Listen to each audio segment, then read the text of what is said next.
Maintenant, on va parler des dons d'ovocité, des dons de sperme. Dans l'imaginaire populaire, une femme peut faire des enfants jusqu'à 55 ans parce qu'on a vu des femmes qui l'ont fait. Mais bon, ça arrive. Parce que classiquement, tant qu'une femme n'est pas ménopausée, elle peut faire un enfant. Donc il y a des femmes qui sont ménopausées à 60 ans, donc elle peut faire un enfant à 55 ans. Mais dans la réalité, c'est un peu plus compliqué que ça.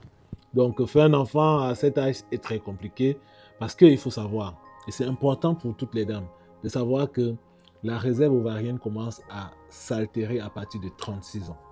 Résidence Prestige, KGV, un complexe résidentiel de luxe à Douala, Cameroun. Il faut le savoir, la réserve ovarienne baisse à partir de 36 ans. Maintenant, qu'est-ce qu'on doit faire? La France a finalement mis sur pied certaines choses pour la préservation de la fertilité. Avant 36 ans, vous pouvez vous présenter dans un centre de fécondation in vitro.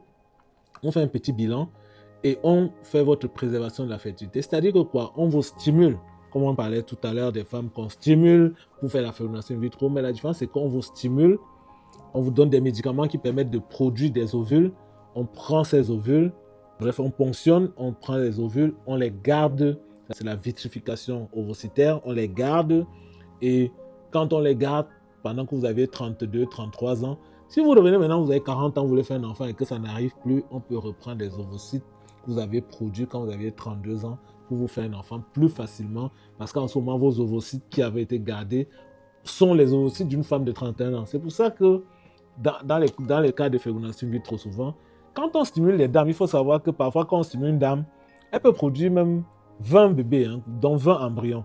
On lui met un ou deux dans l'utérus et on congèle les 18 autres.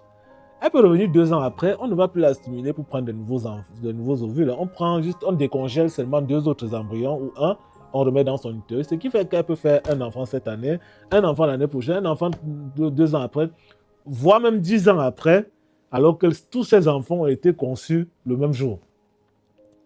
Mais un vient aujourd'hui, elle revient 2 ans après, on fait un autre avec tes ovocytes congelés, puis plus tard, un autre enfant avec parfois 10-15 ans. Et puis après, quand elle termine, parfois dans les centres de fécondation in vitro, quand elle a fini de faire tous ses enfants, elle peut faire un don de ses embryons au centre de fécondation in vitro.